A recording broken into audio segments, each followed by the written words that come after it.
मला वाटलं हिला काहीतरी सहाय्य हवं असेल किंवा तुम्ही चुकीचा अर्थ काढता आहात म्हाळसा. आमच्याकडून काही सहाय्य मिळावं या अपेक्षेने बानू बोलत नव्हती आमच्याशी. असं काय बोलायचं होतं हिला तुमच्याशी हे मला कळू द्या. सांगा देवी. देवी, आपण ह्या क्षणी मौन बाळगणंच उचित ठरेल. परंतु म्हाळसा ह्याचा देखील चुकीचा अर्थ घेतील.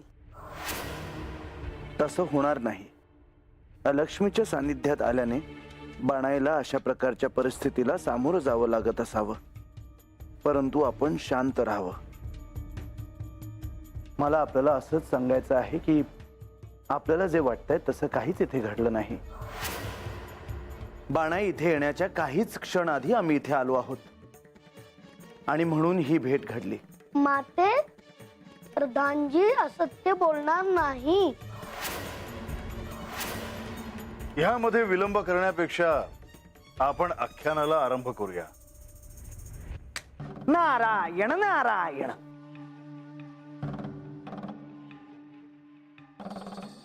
देवा,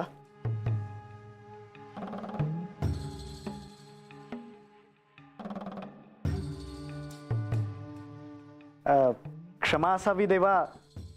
मला यायला उशीर तर नाही ना झाला? नाही मुनिवर, अगदी योग्य वेळेला आला आहात. आणि आता कोणताही विलंब न करता आख्यानाला प्रारंभ करूया.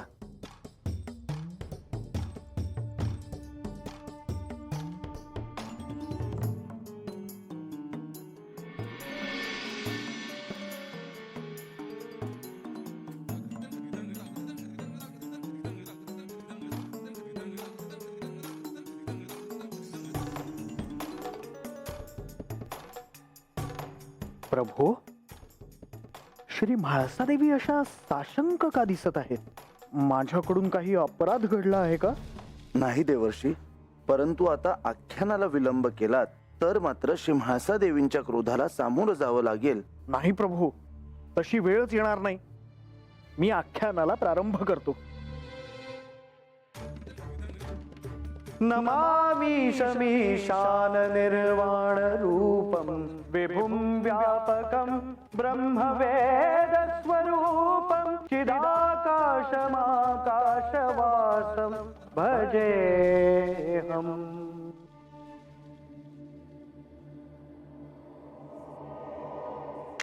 नारायण नारायण.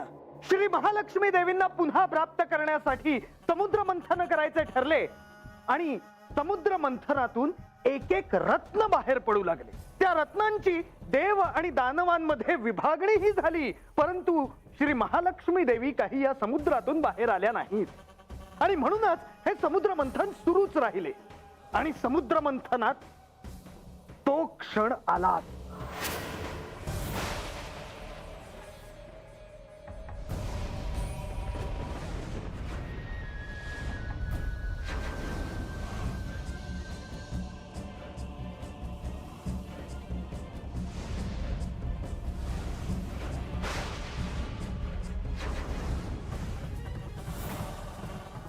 अशा प्रकारे श्री पार्वती देवींनी हलाहल श्री महादेवांच्या कंठाखाली जाऊ दिले नाही आणि श्री महादेव निळकंठ झाले.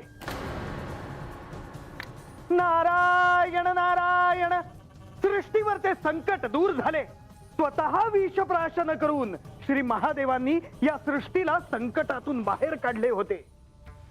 देव आणि दैत्य दोघांनीही श्री महादेवांना वंदन केले आणि समुद्र मंथनाला पुन्हा सुरुवात केली. कारण श्री महालक्ष्मी देवी समुद्रातून बाहेर आल्या नव्हत्या आणि देव आणि दानवांना हवे असलेले अमृतही बाहेर आले नव्हते. ज्या अर्थी आता विष बाहेर आले त्या अर्थी आता अमृत बाहेर येणार अशीच सर्वांची धारणा होती. अमृताच्या लालसेपोटी सर्वजण त्वेषाने हे समुद्र मंथन करायला लागले.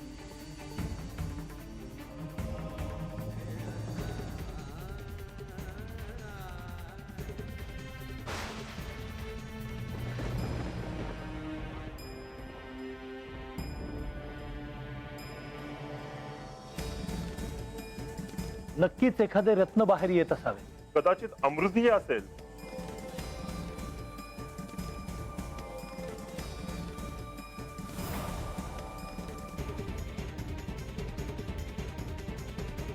ऐरावत,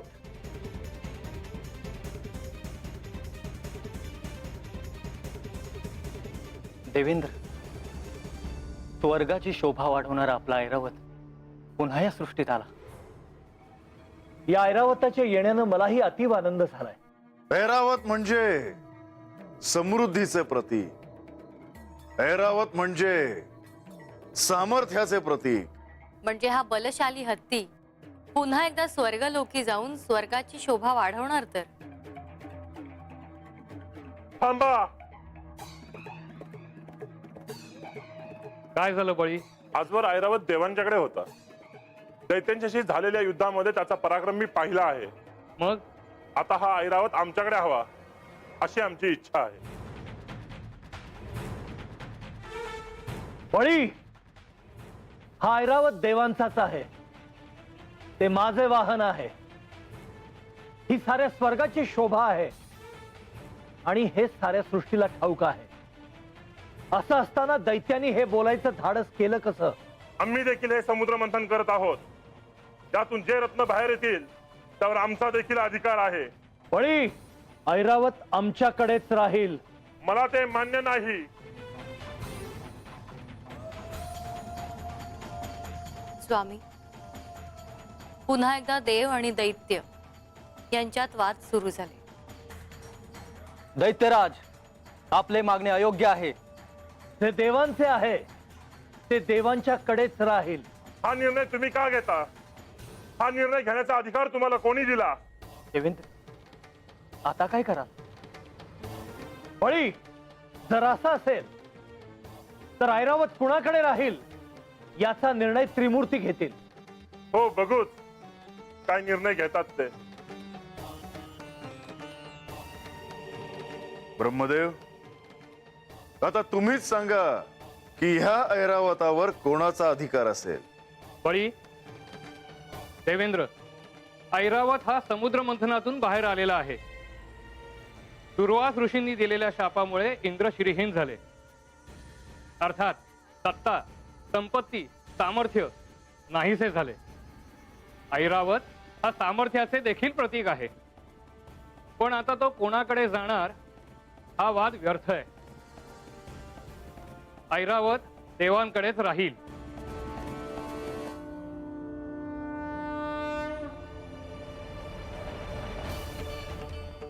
नारायण नारायण. ऐरावत, देवेंद्रांचे वाहन असलेला हा ऐरावत म्हणजे शुभ्र वर्ण, चतुरदंत आणि अलौकिक सामर्थ्याचे प्रतीक आहे. स्वर्गाच्या दाराशी जाताना देवेंद्रांचे वाहन असलेल्या या ऐरावताचे दर्शन घडते. अत्यंत बलशाली असा हा हत्ती आहे. देवेंद्रांनी याच ऐरावतावर स्वार होऊन अनेक युद्धांमध्ये देवांना विजय मिळवून दिलेला आहे. म्हणजे म्या जेव्हा तथा असेल तेव्हा मला बी ऐरावताचं दर्शन झालं असेलच की. अभ्रमातंग, ऐरावण, श्वेत हत्ती, अभ्रभूवल्लभ, मल्लनाग, गजाग्रणी तथा नागमल्ल अशा अनेक नावांनी ऐरावताचा ठिकठिकाणी उल्लेख केला गेला आहे. अत्यंत बलशाली असा हा हत्ती सर्व देवांना अत्यंत प्रिय आहे. समुद्र मंथनातून बाहेर आलेला हा हत्ती देवेंद्रांना दिल्यामुळे इंद्रहस्ती किंवा इंद्रकुंजर या नावाने त्याला ओळखले जाते. दुर्वास ऋषींनी इंद्रदेवाला दिलेल्या शापामुळे ऐरावत समुद्रामध्ये गेला. ऐरावत म्हणजे समृद्धीचे प्रतीक, सामर्थ्याचे प्रतीक. त्यामुळे ऐरावत पुन्हा प्राप्त झाल्यामुळे देवांचा आत्मविश्वास वाढला. पण अजूनही श्री महालक्ष्मी देवी समुद्रातून बाहेर आल्याच नाही. होय देवी, इतकं करूनही श्री महालक्ष्मी देवी अजून समुद्रातून बाहेर आल्या नव्हत्या. म्हणजेच समुद्र मंथन करणं हे क्रमप्राप्त होतं हे सर्वांना कळून चुकलं होतं.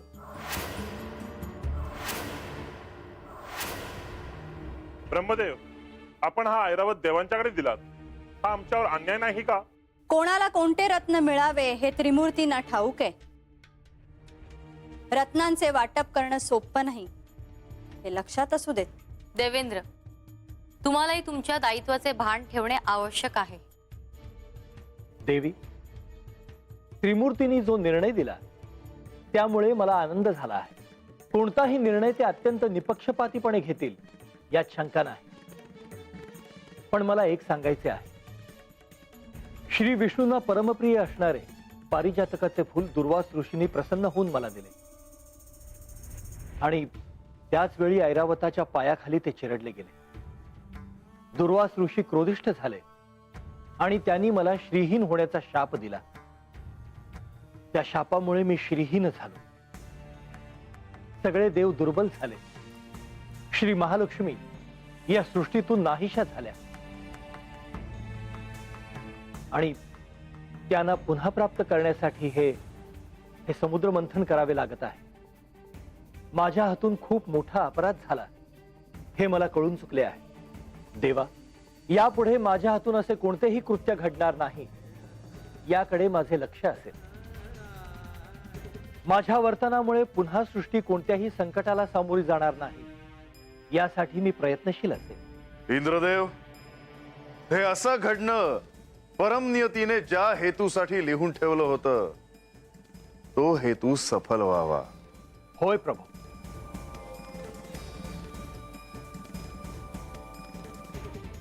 नारायण नारायण. आणखी काय काय करायचे म्हणजे श्री महालक्ष्मी देवी समुद्रातून या सृष्टीत पुन्हा अवतरतील. या सगळ्याला किती वेळ लागणार याची कुणालाच कल्पना नव्हती.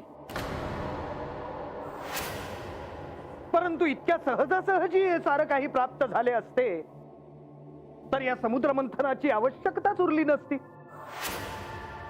केवळ त्यांना प्राप्त करण्यासाठी हे समुद्र मंथन नव्हते, तर हे समुद्र मंथन म्हणजे एक प्रतीक आहे त्या अथक प्रयत्नांचं, ज्यामुळे अंतिम ध्येय प्राप्त करता येतं. देव आणि दैत्य पुन्हा आपापले कार्य करायला सिद्ध झाले. वासुकीच्या सहाय्याने पुन्हा एकदा समुद्र मंथन सुरू झाले. आता खरंच रत्न बाहेर येणार की प्रत्यक्ष श्री महालक्ष्मी देवी बाहेर येणार या विचारातच सारे जण द्वेषाने समुद्र मंथन करत होते.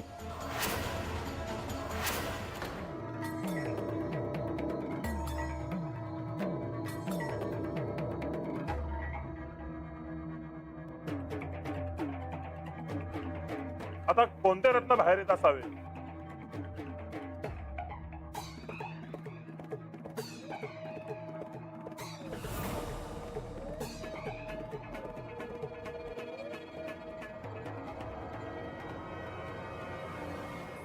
हे रत्न विलक्षण असेल यात शंका नाही.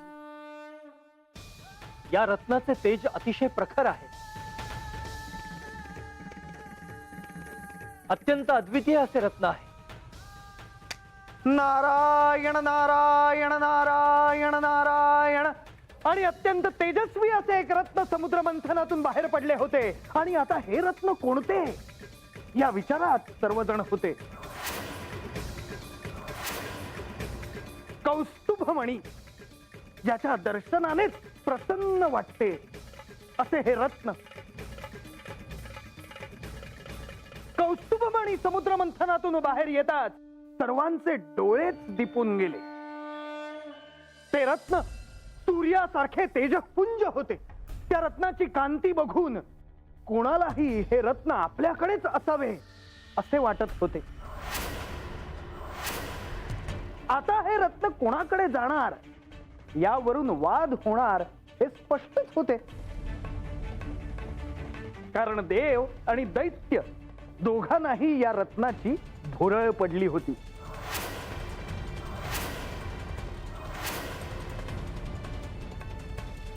आता हे अद्भुत असे रत्न बाहेर आले आहे.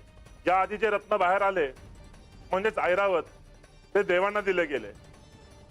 आता हे रत्न दैत्यांनाच मिळेल ना? प्रभू, हे अत्यंत विलक्षण असे रत्न आहे. हे कोणते रत्न आहे? हे रत्न म्हणजेच कौस्तुभमणी. समुद्राच्या खोल तळाशी असलेल्या या रत्नाबद्दल ऐकलं होतं. पण आज त्याचे दर्शन झाले. प्रभू, या रत्नाचे तेज साक्षात सूर्यदेवांसम आहे. दैत्यांना हे रत्न मिळेल अशी आशा आहे, नाही तर तो आमचा अधिकारच आहे.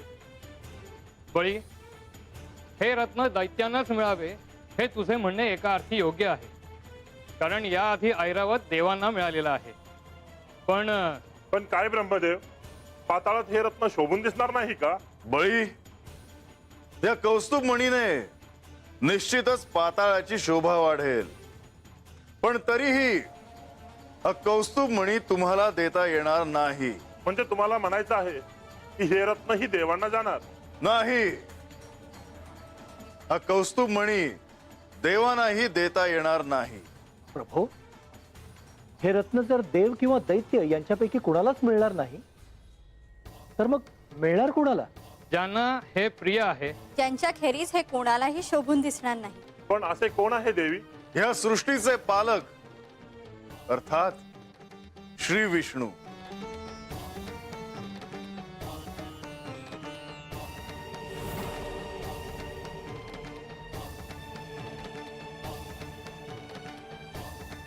माधवा, ह्या सृष्टीचे तुम्ही पालक आहात.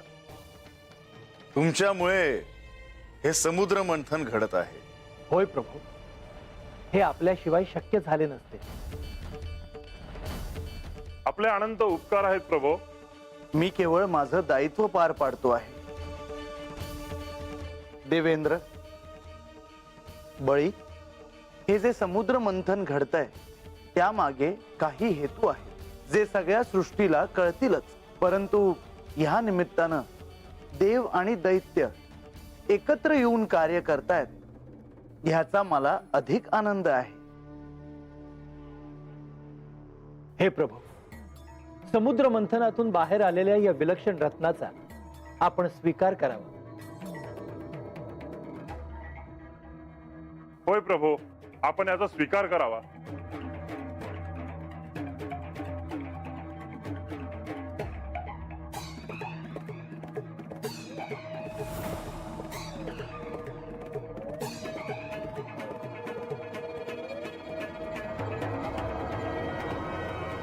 आणि ते रत्न माझ्या आराध्यांनी आपल्या गळ्यात परिधान केले आणि अशा प्रकारे माझ्या आराध्यांचे रूप अत्यंत विलोभनीय असे दिसत होते. त्यांच्या त्या दर्शनाने सर्वांना प्रसन्न वाटत होते. ज्या प्रकारे श्री विष्णू यांच्या हातातील सुदर्शन चक्र हे त्यांना सूर्याचे द्योतक ठरवतं, तसेच त्यांनी गळ्यात परिधान केलेला तो तेजपुंज कौस्तुभ मणी देखील त्यांना सूर्याचे द्योतक ठरवतो. माझ्या आराध्यांच्या त्या रूपाचे वर्णन करण्यासाठी कितीही शब्द वापरले तरीही समाधान होणार नाही, कारण तो मणीच असा दिव्य आहे. कोणत्याही संकटापासून रक्षण करण्याचे सामर्थ्य त्या मणीत आहे. ह्याबद्दल ऐकून खरंच खूप प्रसन्न वाटतं आहे मुनिवर. काय झालं देवी? मला अजूनही ते सारं आठवत आहे. त्यावेळी मी समुद्रात असले तरी तुमचं ते रूप अजूनही माझ्या स्मरणात आहे आणि मला देखील तो मणी अत्यंत प्रिय आहे. नारद मुनीने त्या रत्नाबद्दल म्हणजेच त्या कौस्तुभ मणीबद्दल सांगितले. ते ऐकून त्या मणीला मला देखील बघावेसे वाटते आहे. त्याचे दर्शन मला कसे घडेल? तुला त्या तेजपुंज कौस्तुभ मण्याचे दर्शन होण्यासाठी त्याआधी तुला श्री विष्णूचे दर्शन घडावं लागेल, कारण श्री विष्णूंनी तो त्यांच्या गळ्यात परिधान केला आहे. त्याशिवाय ते शक्य नाही का? नाही.